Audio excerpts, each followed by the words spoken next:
Good morning, everybody. We'll start very shortly. We're just waiting for participants to arrive.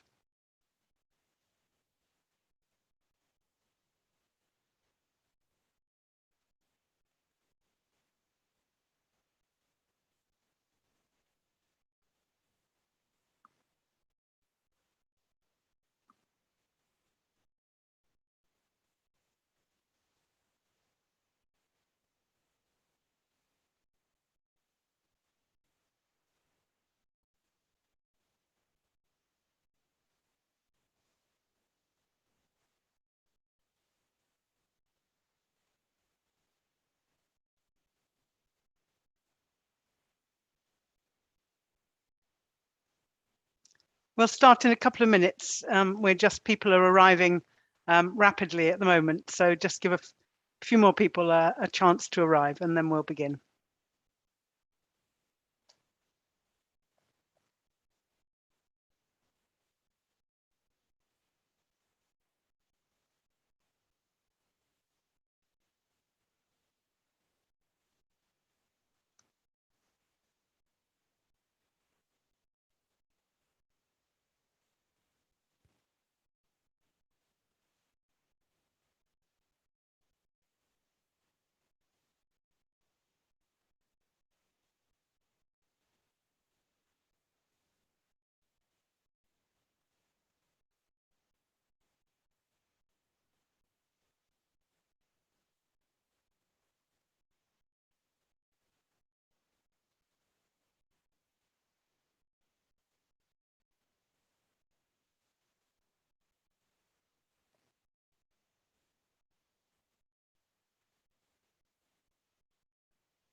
Well, good morning, everybody. And for those of you who've been waiting for the last few minutes, thank you very much for your patience.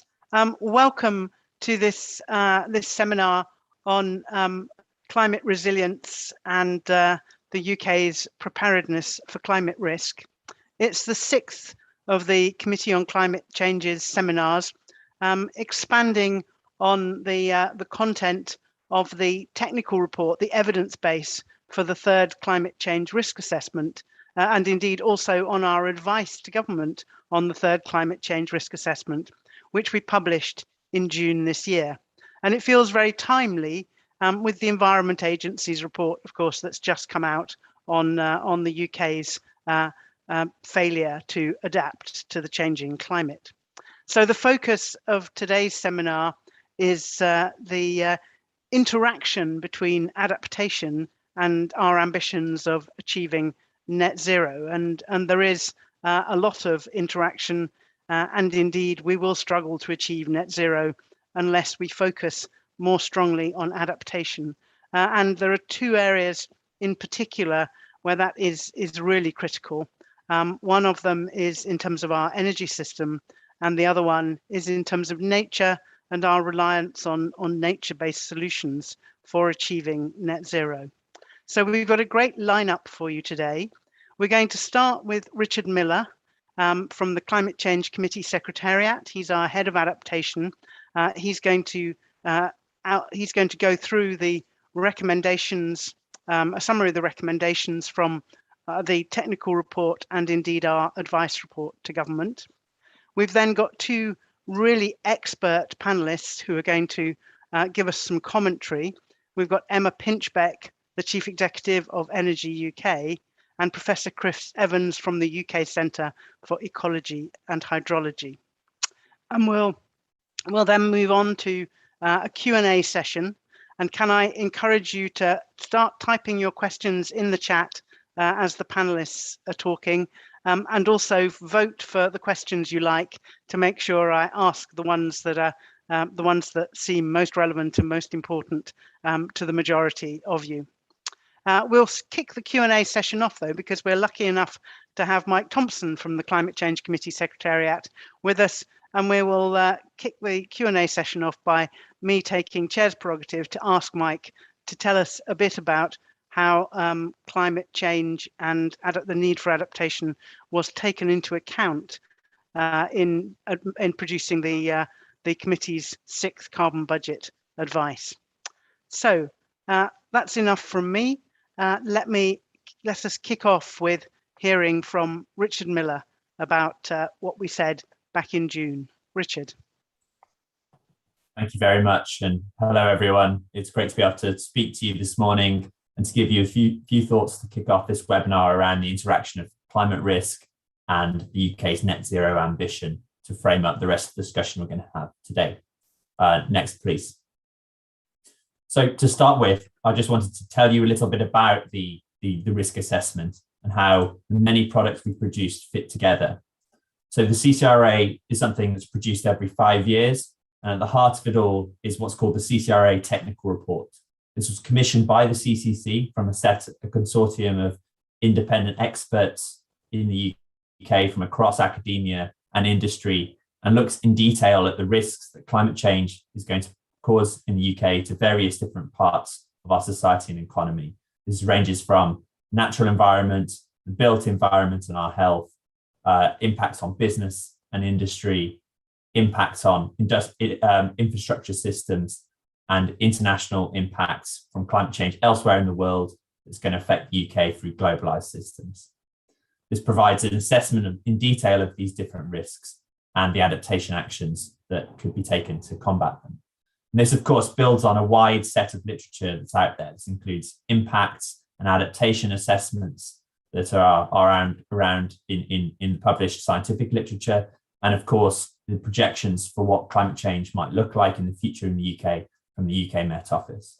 And it also, at the same time as commissioning this technical report, there were several research pieces commissioned to close specific evidence gaps identified for the CCRA. Some of them are listed in the box on the left-hand side of your slide.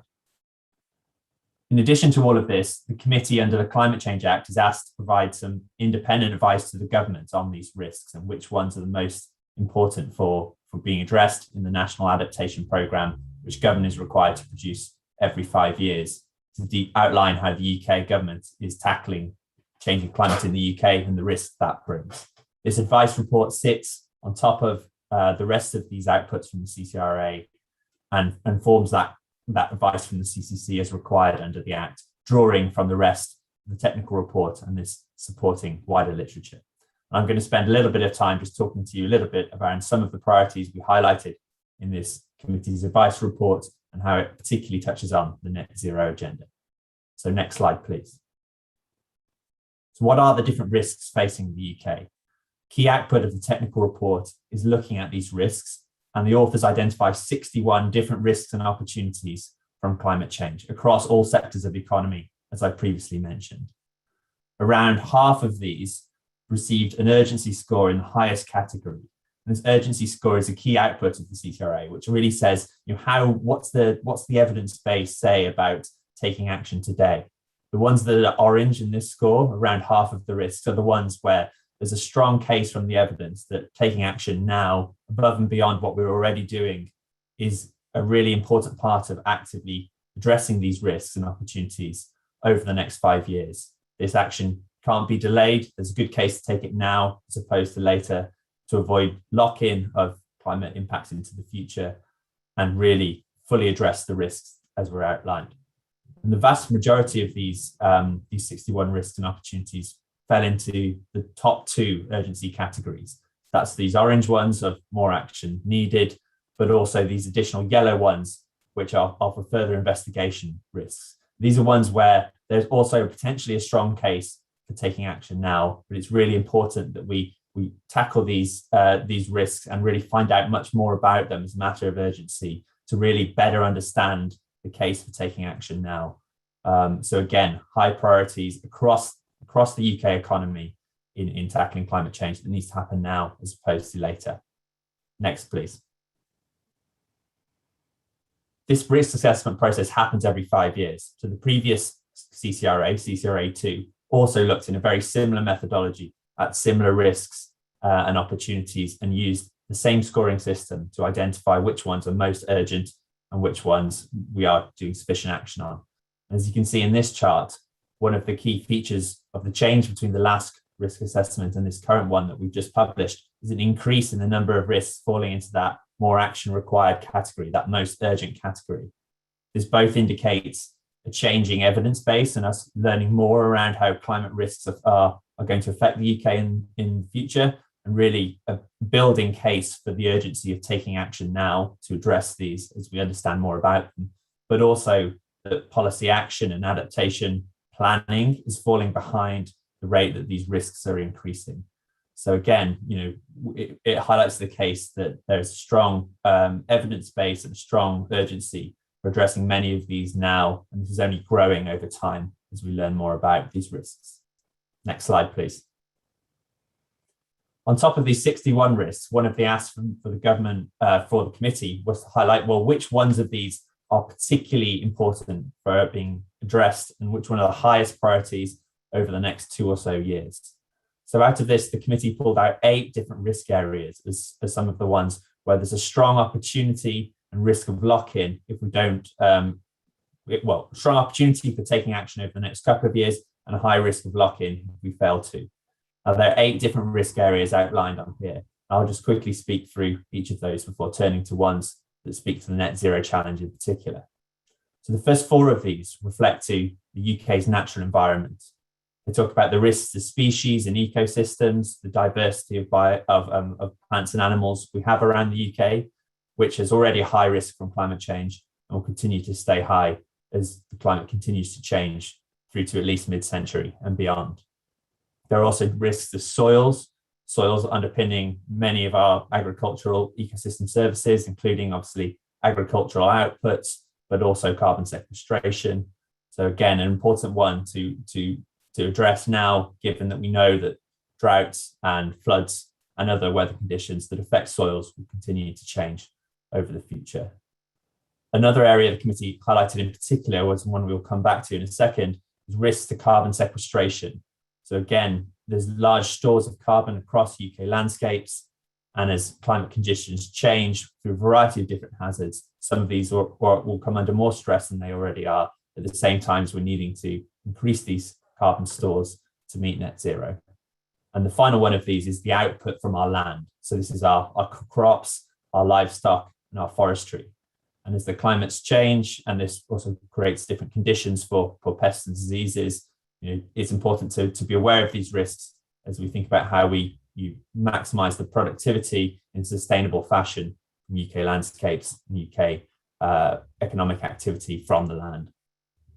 The next one of these areas, the 5th one down on this list, is impacts through supply chains. So UK companies have increasingly complex and complicated supply chains, both domestically and internationally. And there's increasing understanding really of the relevance of weather and climate related impacts to the supply chains and their ability to cause significant and cascading disruption across them.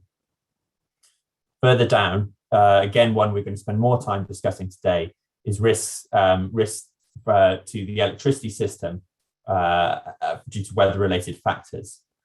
Electricity will continue to grow in its importance for our society. Cascading risks through different systems, again, is growing in complexity as our society becomes ever more reliant on electricity as its main source of energy to be delivered to final services.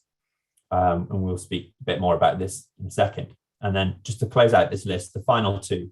So one is on risks to human health and well-being from increased exposure to heat in homes and other buildings. So again, this is health-related impacts, including deaths, particularly in elderly and vulnerable people associated with overheating, as we know that the UK is going to shift to warmer summers, more intense and more frequent heat waves as the climate changes over the coming decades.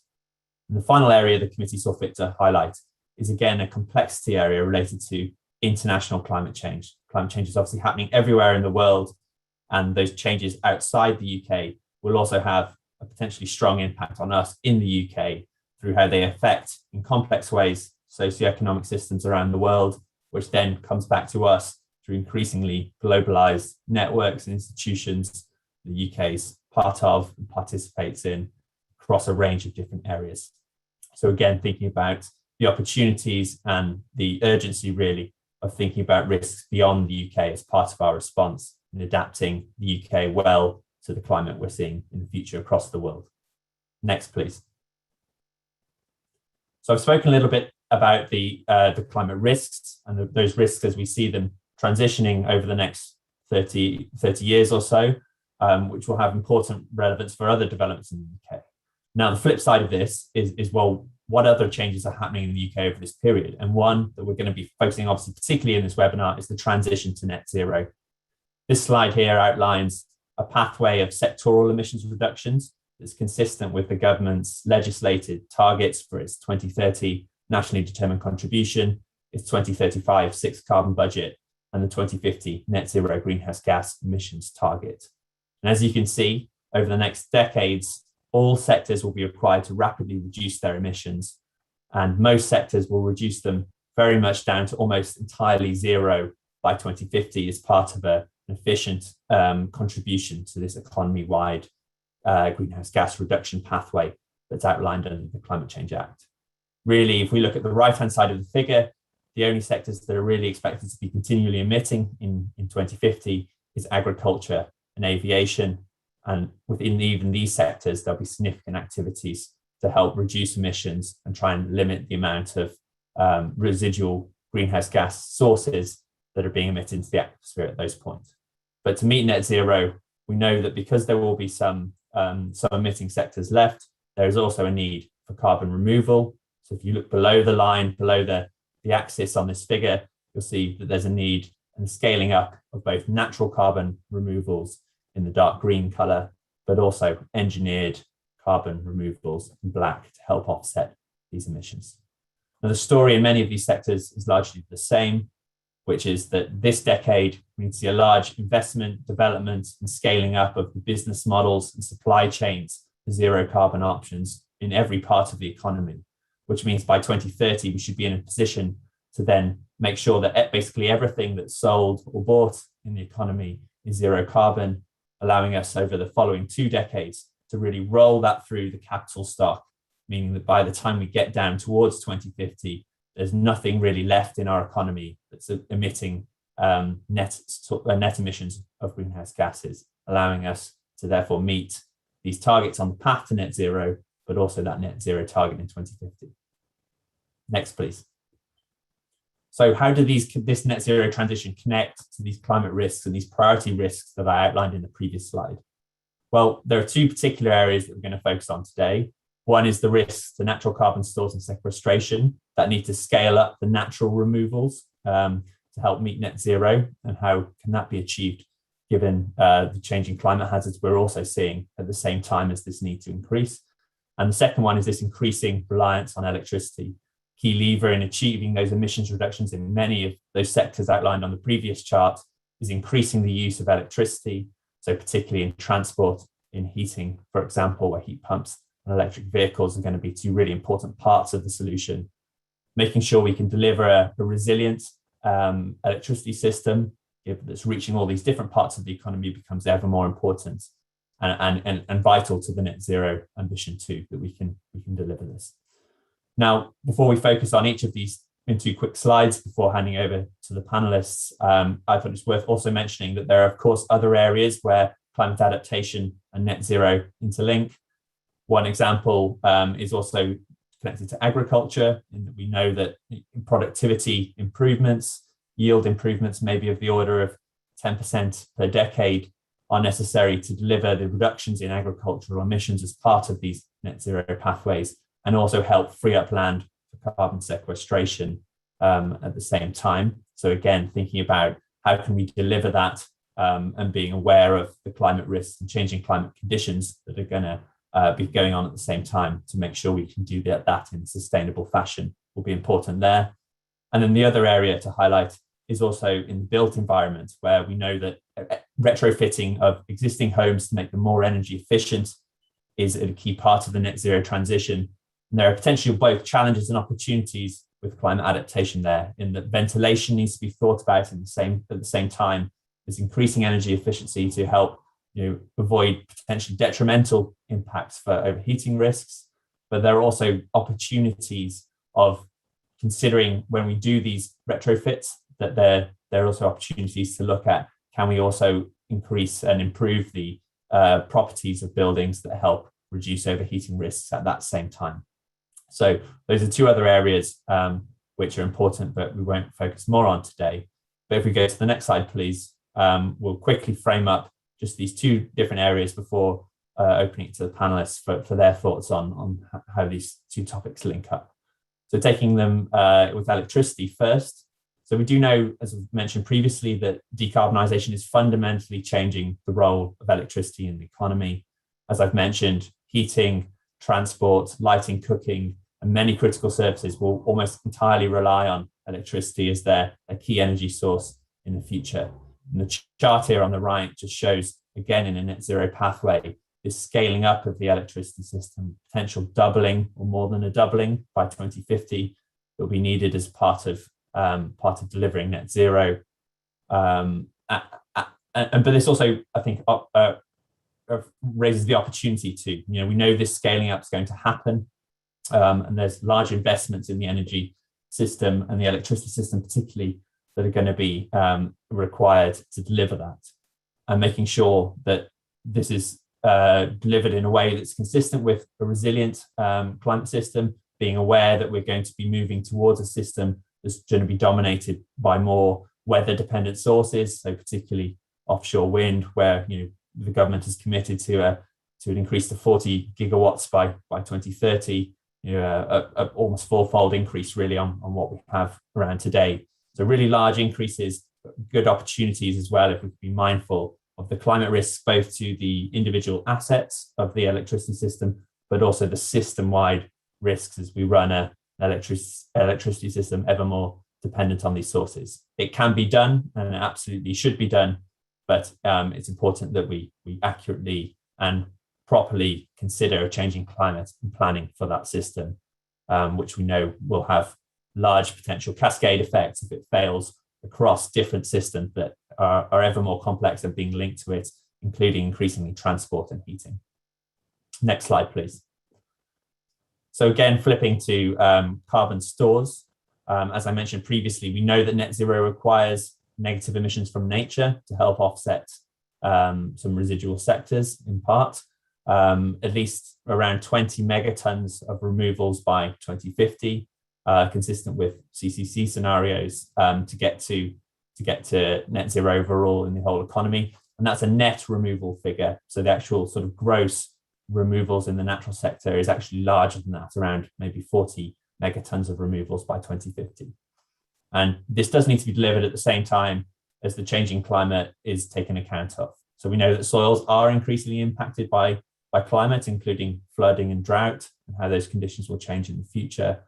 Peatland is an important source of emissions at the moment, and an important source of abatement within this sector to help us deliver these net removals, which you can see from the chart on the right-hand side, which really shows the difference between the black line and more sort of current policies future for emissions from our land sector, and the sort of dark purple, and then the lighter pink underneath it. The two big chunks represent the emissions coming from increased afforestation rates and from peatland restoration. So two really big chunks there, including that peatland chunk, as really important parts of delivering that removal.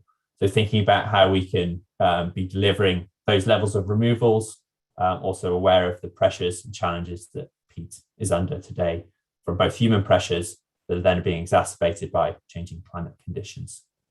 And again, the afforestation bit, we do expect that delivering net zero will require an increase in the amount of tree coverage in the UK from about maybe 13% to something like 18%. And again, awareness of how trees can suffer from drought, heat, fire, new pests and diseases under the climate conditions we're seeing today, and increasingly in the future, will be really important to make sure that the carbon sequestered into those new forests is resilient, stays there, and has benefits for other services, other climate adaptations that we need to see, including nature-based solutions for flooding, but also biodiversity and other things we want to do with our landscapes. Next slide, please.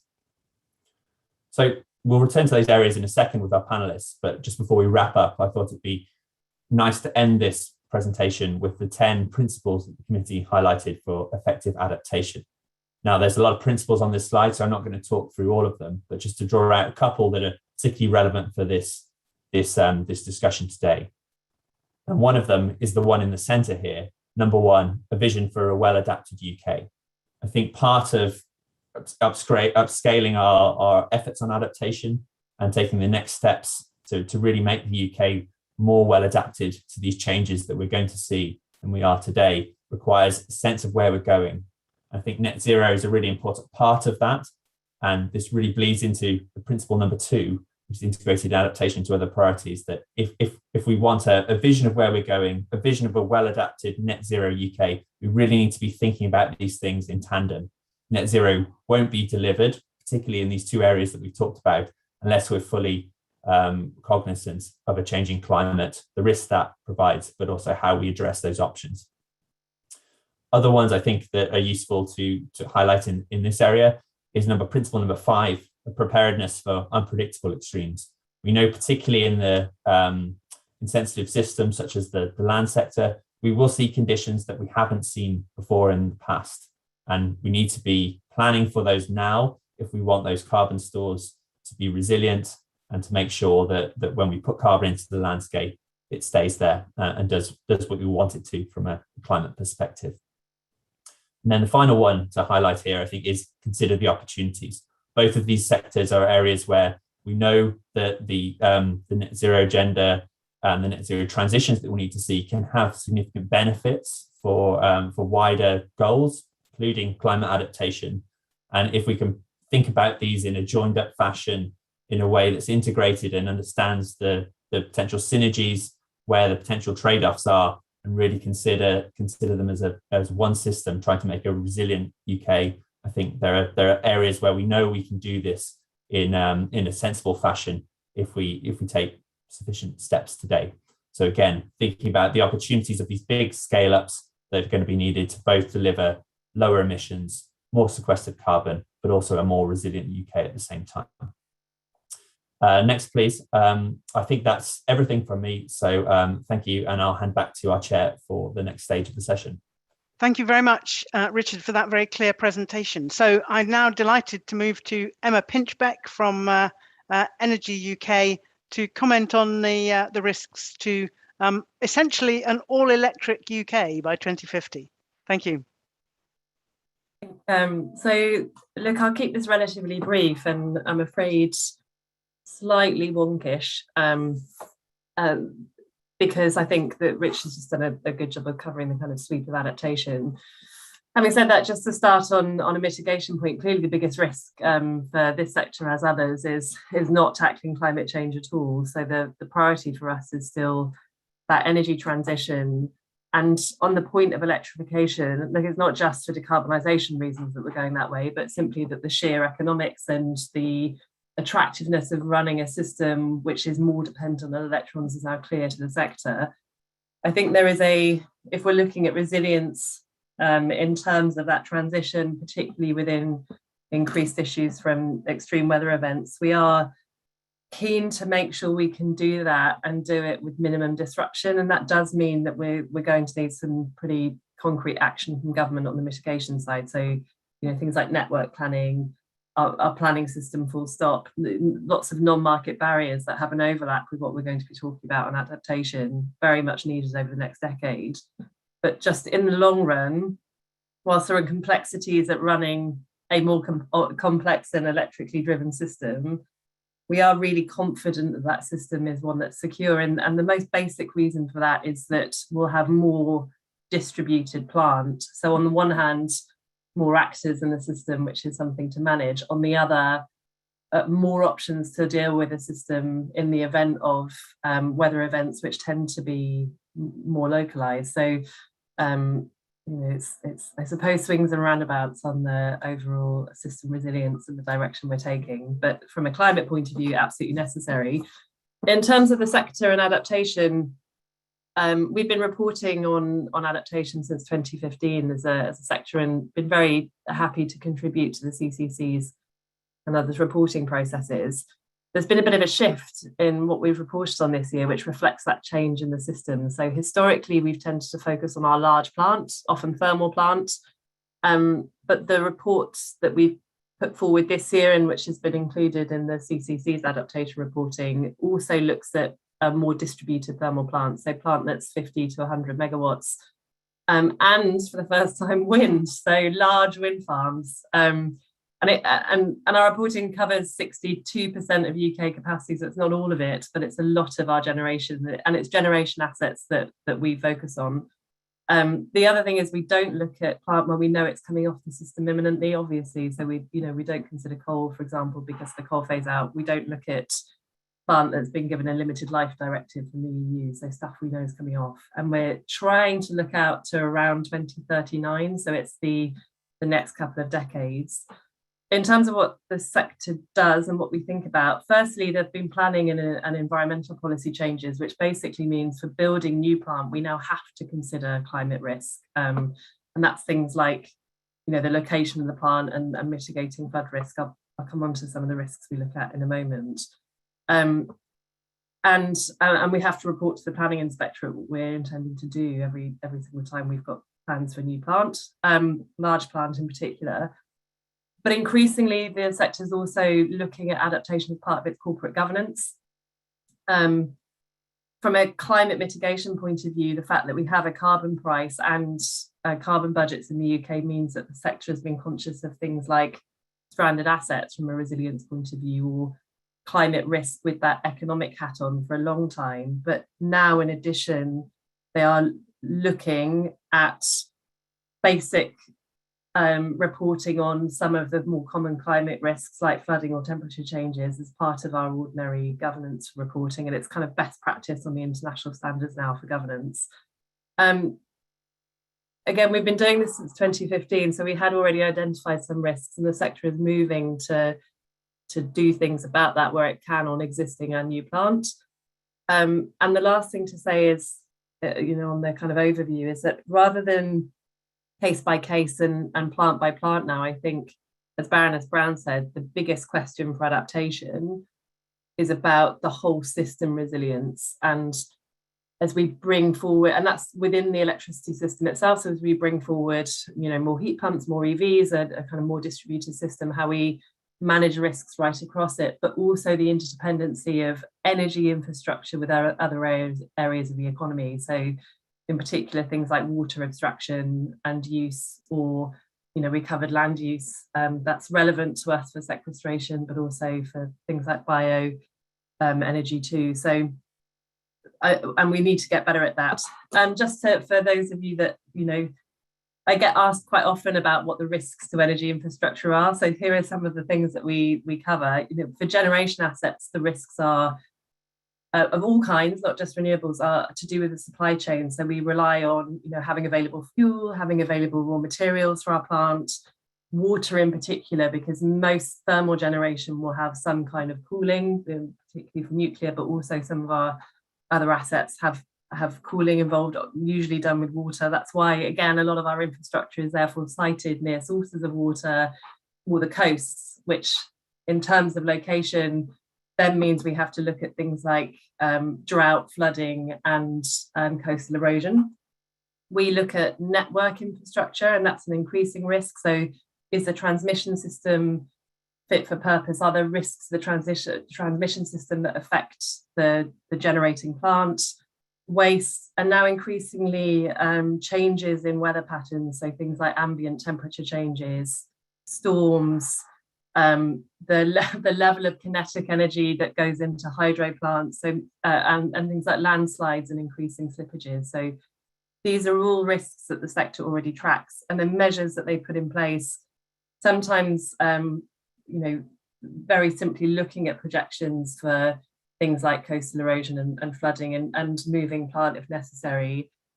Planning for 25-year lifespans for our generation assets. All new wind farms, for example, have a 25-year lifespan assumed.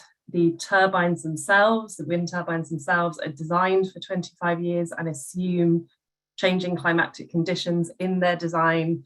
They're designed to be put out at sea. So as you can imagine, a lot of the infrastructure itself is highly resilient.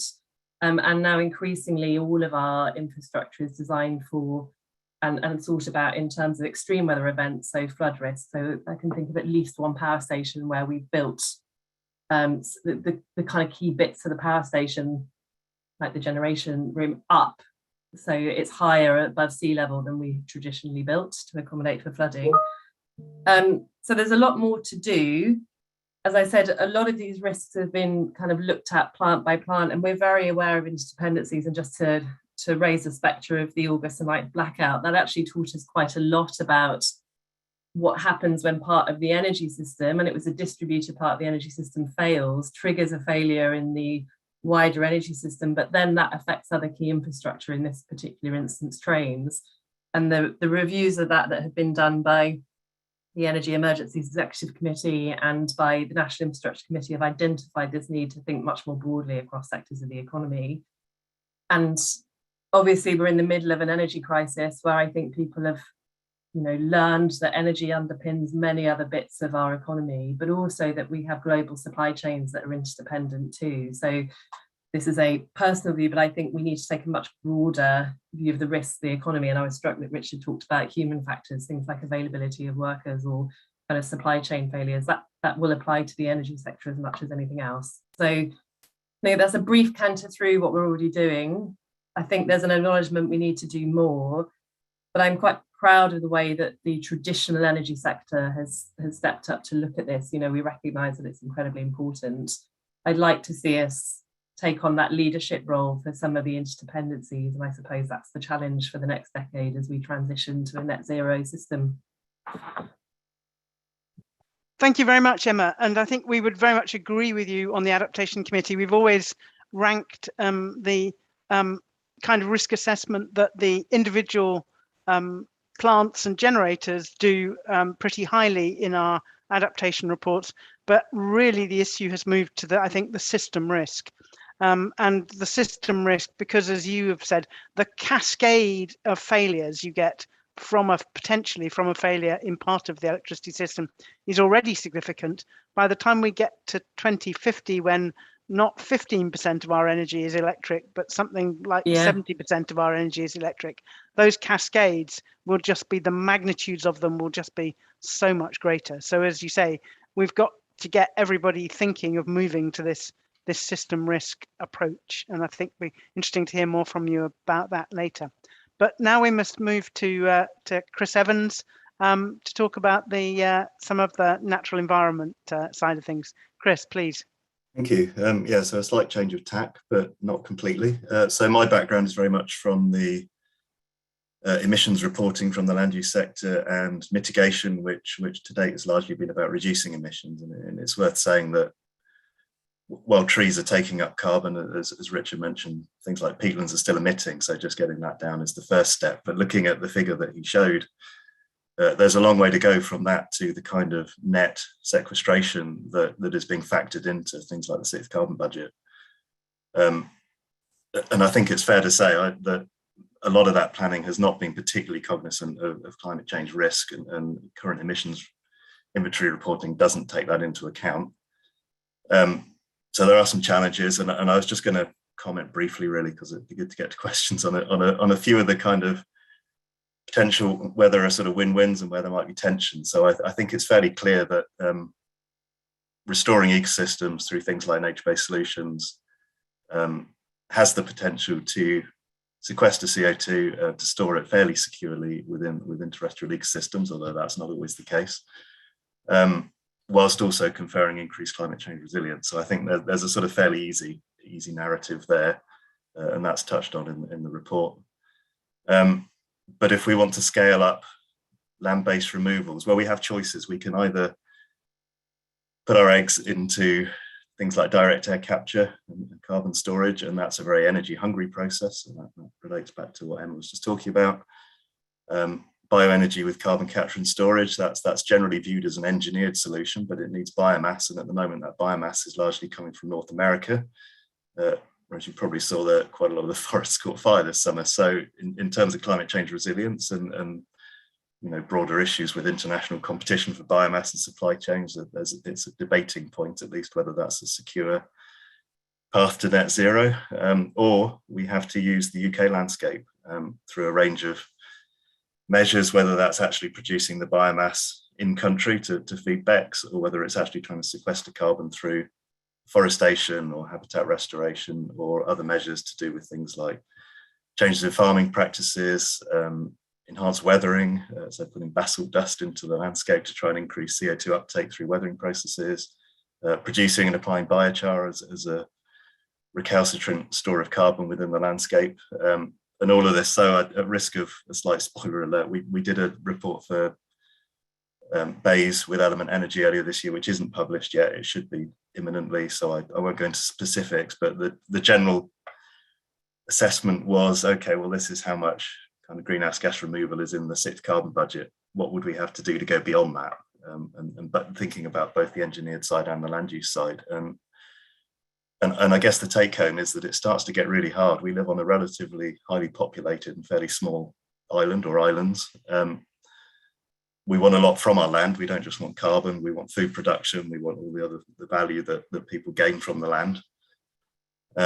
But nature-based solutions and rewilding and those kind of things aren't going to get us all the way to where we need to be. So this is where the tension arises, I think, is that we're not just talking about sort of cuddly nature-based stuff. We're talking about potential to really have to industrialize to some extent both our sort of forestry practices. So I mean, we're probably talking about, you know, exotic conifer monocultures to produce the kind of yields that would be needed to feed BECCS, or to put more wood into construction, or we might be needing to think about how we really manage the land in other ways, so bioenergy crops. You know, some of the work I do is looking at peat restoration, but also if you want to go beyond that, again, you might be looking at sort of active carbon farming, not just restoration to nature. So although it's working with nature, it might be sort of pushing it a little bit. And clearly, once you're starting to talk about monocultures and that kind of activity, then you're clearly bringing in a degree of climate risk, that if you've got a single species, it's vulnerable to pests and diseases. You know, large conifer stands, uniform conifer stands are at risk of drought, wind throw, those kind of things. So that's clearly a challenge that needs thinking about. And I guess the other one, and it's factored into the 6th carbon budget, is that what we don't want to do is to implement all these measures to capture carbon within the UK landscape whilst offshoring our food production to other countries, because clearly that's going to lead to, you know, externalizing our greenhouse gas emissions somewhere else, and bringing in a whole suite of additional climate risks to food supply chains. So I think I'll probably stop there so that we can go on to questions. But I mean, my point is just that it's not a win-win. There's some quite significant challenges here. Thank you very much, Chris. I think that brought home the adaptation challenge and the net zero nature challenge very, very strongly indeed. So we've now got some time for questions, and it's great to see them appearing in the Q&A. I thought I would kick off, as I said, but with the question, if taking chair's prerogative, to ask Mike Thompson, who led the work on the 6th carbon budget, about how was sort of adaptation and climate risk taken into account in producing the 6th carbon budget and the net zero pathway, Mike? Yeah, thanks, Julia. So the 6th budget essentially is about mapping the path to net zero, and it is built on a set of scenarios that we developed to be internally consistent, to deal with all the challenges that we face in the various bits of the system, recognizing the constraints on our land, on our energy system, etc. And of course, we're looking 30 years ahead. So the climate will change in that period. We will have to make adaptations to that changing climate as well. We've been very vocal in CCC about the need for adaptation and mitigation to be integrated. So yes, we tried to take that approach and walk the talk in developing our own scenarios. So we tried to build that in, and I should say those scenarios are aiming to be the highest possible ambition of action, while also avoiding unnecessary disruption. We think that is absolutely vital to success. If you followed our discussions on net zero and on the path to it, you'll have heard us talk a lot about fairness, about public engagement, and about the need to avoid big surprises where things go wrong, because those are the things that lose public consent, and those will be the things that put the transition off track. I mean, we should avoid them for their own sake, but they also, getting past them is necessary in order to deliver the target. So we're trying to get ahead of this in the same kind of philosophy as the CCRA more generally, I guess.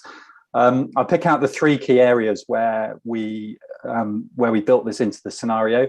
The first is land.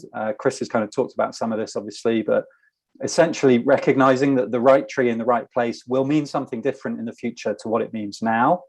That the yield classes that we can get from forestry, but also from agriculture, will be different as the climate changes. We need climate resilient crops, and that changes how much yield we can get from them. So we allow for that in thinking about how much land we need for the different uses so that we can continue to feed people and to provide forestry products. But we also recognize there's loads of synergies, of course, on the land side, real opportunities in planting lots of trees and restoring lots of peatland to sequester more carbon and to get adaptation benefits and indeed wider biodiversity and ecosystem benefits. So trying to recognize the possibility of those and developing scenarios that don't just focus on the sequestration need, but on the value that that those land use changes can bring you more generally. And crucially, of course, we're modeling a baseline against a baseline that includes good adaptation. So you cannot deliver the scenarios that we have if you have huge losses of sequestered carbon from your peatlands or from your existing forests. So managing that and making the adaptation choices to avoid those possible losses is absolutely vital in delivering the pathway overall. The second one then on the energy sector, the key thing we've looked at there is the water demand. So we've looked at, well, we're going to have a lot less thermal generation overall. That generally helps. But we'll also have more hydrogen production from electrolysis. That has a water demand. CCS generally has a higher water demand than a non-CCS plant, so allowing for those. And what we find is that the balance of those, if you do things in a sensible way, is that you reduce the overall water use. We think by about 10%. But if you make daft choices, like you don't put nuclear power stations by the coast, but you put them somewhere where they'll need fresh water supplies, well, actually, you could end up needing 20% more water. So kind of thinking about the adaptation need at the point of investment, at the point of planning, is vital to make sure that the overall system is deliverable. And then the final one that we maybe haven't talked about a great deal so far is about the building sector. So in 10 years' time, when we should be starting to wholesale put in low carbon heating systems, heat pumps primarily, district heating networks, the world will already be a bit warmer at that point.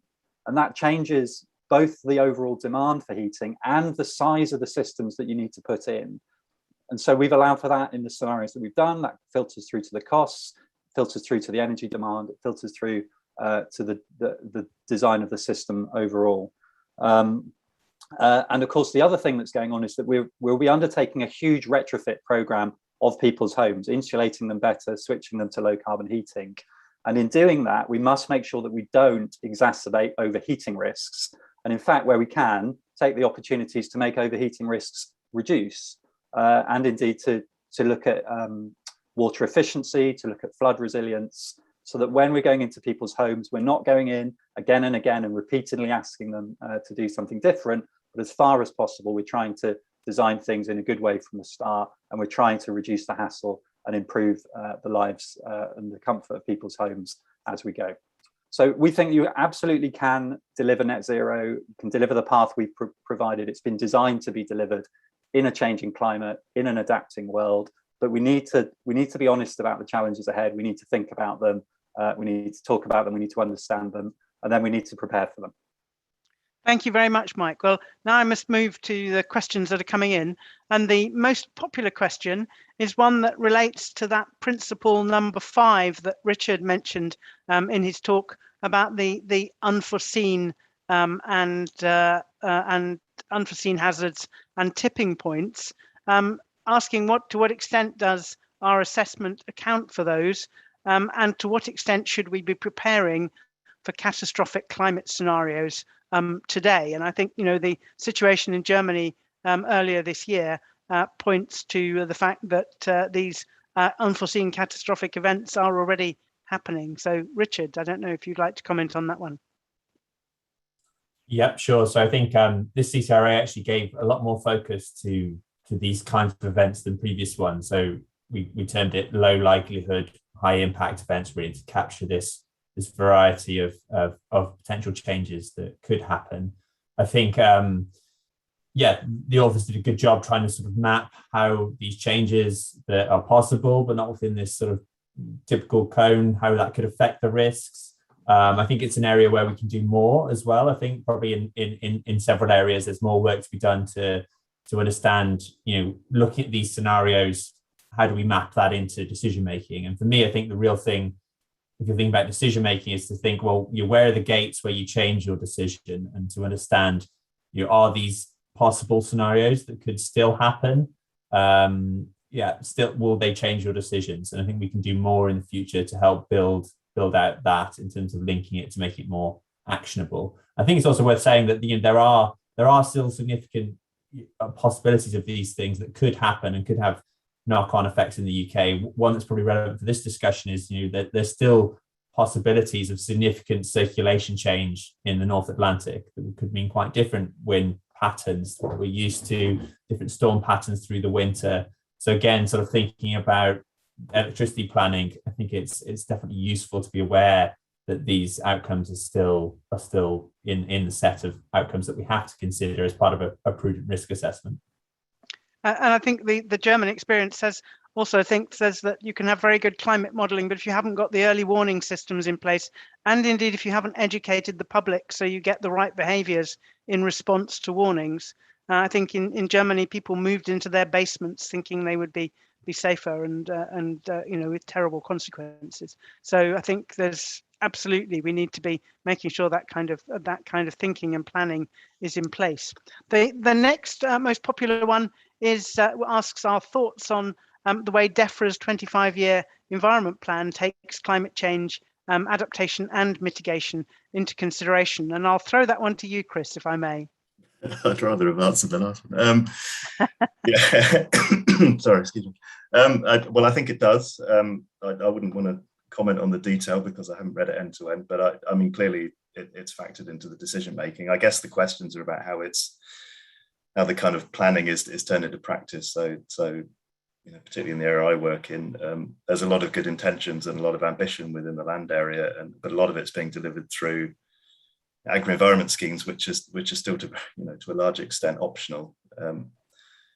So getting farmers on board requires that the measures involved are not too challenging, shall we say. And clearly, from a farmer perspective, you don't want to do things that bankrupt you, so that's understandable.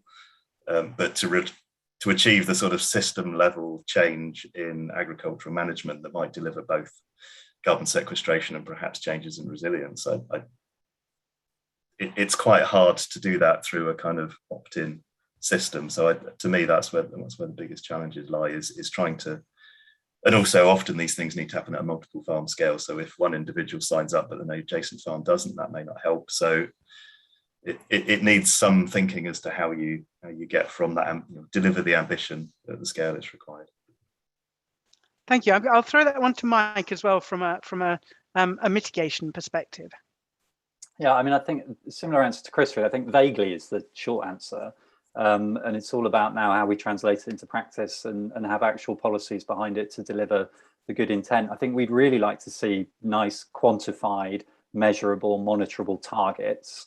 The intent of the bill is to set the direction, I suppose, with the policy to follow it. But as we've seen in climate change, if you have a really clear, monitorable, quantifiable target like an emissions target, it's a lot easier to track progress against it than it sometimes has been on adaptation, where the government hasn't said, well, actually, we're aiming to deliver this precise level of reduction in this risk and this in another risk, etc. So that again goes back to our principles. That's one of our key principles, that we would like to see those quantified, clear targets, clear metrics that we can track progress against.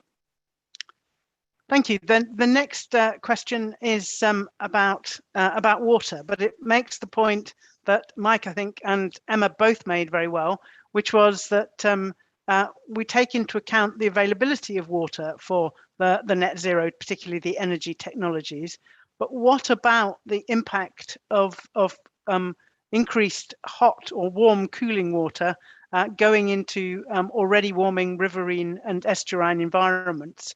And making them warmer still, making the challenge even greater for the nature that's in those environments. So, Emma, is that something the industry is picking up?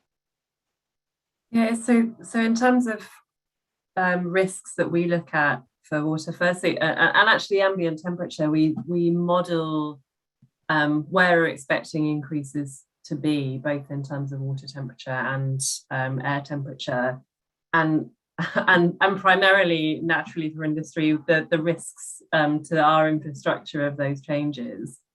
But the general sense is that existing operations fit within that kind of what will be on average relatively narrow range of increase. I honestly don't know how much they're thinking about the environmental impact of putting warmer water into those systems. Again, I think that's a really good interdependency and different way of thinking about the sector's interdependencies that we need to pick up. Just in general, the biggest risks to energy security and the resilience of our infrastructure tend to be where we get these swings and fluctuations. So with water, it's flooding or drought, or in terms of the coastal erosion. So a change in the kind of volume of water is still the most significant thing that we're dealing with. And out to see it's things like storms or heat waves or sudden periods of cooling. But it's a really good point about our impact on the environment in that way. So I can pick it up. It's one of the things that we should be considering. Great. So we've sent Emma back with some questions for her industry. I don't know, Chris, is that something you would be interested in commenting on? No, I'll pass on that one, I think. Okay, well, we've got lots of really interesting questions. We've got a fabulous one here from Freya Roberts, which is very simply, how do we go from acknowledging these numerous high risks to acting on the risks? And how do we get people to act? So, Mike, I'll start with you on that one. It's a really tough one, isn't it? Yeah, and I mean, there's no magic wand, is there? Policy ultimately is the thing that we need, because we are talking about some changes that otherwise we won't necessarily adapt to. I think there are things you can do.